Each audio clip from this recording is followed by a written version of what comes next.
अब 1 लाख रुपया का सोना लिया। अभी सोना का महंगा है ना। सोना लिया तो आप सेल करने का टाइम कितना पैसा मिलेगा। आप 1 लाख का सोना लेगा तो उसमें वाट भी ये जीएसटी भी कट हो जाएगा, स्टेट का टैक्स भी कट हो जाएगा, उसमें काम करने वाला पैसा भी कट हो जाएगा।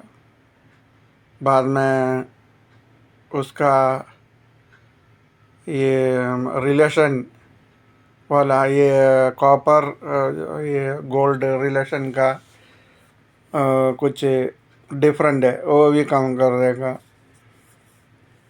बाद में उसका ये यूज़ करने वाला तो उसमें थोड़ा कचरा फंस जाएगा, वो भी कम हो जाएगा। तो आपका पास मिलेगा 60,000 रुपया मिलेगा, बाकी वाला जाएगा।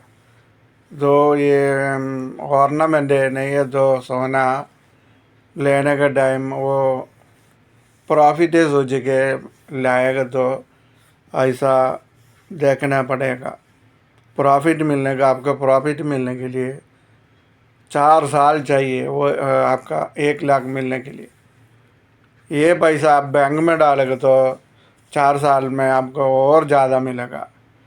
तो ये इन्वेस्टमेंट जैसे सोना लेगा तो ऐसा आपको लॉस भी होने का चांस है। इसके लिए वो सोना बहुत प्रॉफिटेबल के नहीं लेने का। ഇത് കഴിയുമ്പോൾ നമുക്ക് കാണാൻ സാധിക്കുന്നത് അതിന്റെ പ്രൈസ് നമ്മൾ നോക്കുക.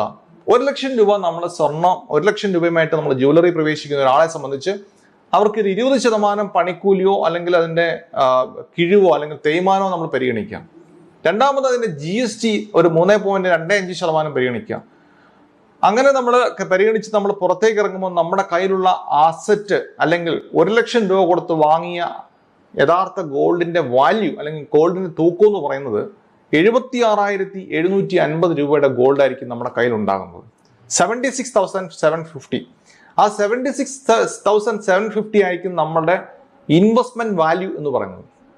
നമ്മൾ തിരിച്ചു കൊടുക്കുമ്പോൾ GST കിട്ടില്ല. തിരിച്ചു കൊടുക്കുമ്പോൾ നമ്മൾ തേയ്മാനം പരിഗണിക്കും, പണിക്കൂലി കൺസിഡർ ചെയ്യില്ല. അവിടെയാണ് നഷ്ടം ഉണ്ടാകുന്നത്. അവിടെ അങ്ങനെയാണെങ്കിൽ ഈ 76,750 രൂപ തിരിച്ച് 1,00,000 ആകാൻ ഏറ്റവും കുറഞ്ഞത് ഗോൾഡിന്റെ ശരാശരി വളർച്ച അനുസരിച്ച് 4 വർഷം എടുക്കും നമ്മൾ ഇട്ട കാശ് തിരിച്ചു കിട്ടാൻ വേണ്ടി. അപ്പം ഗോൾഡ് ഓർണമെന്റ്സ് ആയിട്ട്, ഗോൾഡ് ആഭരണം എന്നുള്ള നിലയിൽ നല്ലതാണ്. പക്ഷേ ഗോൾഡ് ഒരു നിക്ഷേപം എന്നുള്ള നിലയിൽ ആഭരണങ്ങൾ വാങ്ങിക്കൂട്ടുന്നത് മണ്ടത്തരമാണ് എന്ന് തന്നെ പറയാം.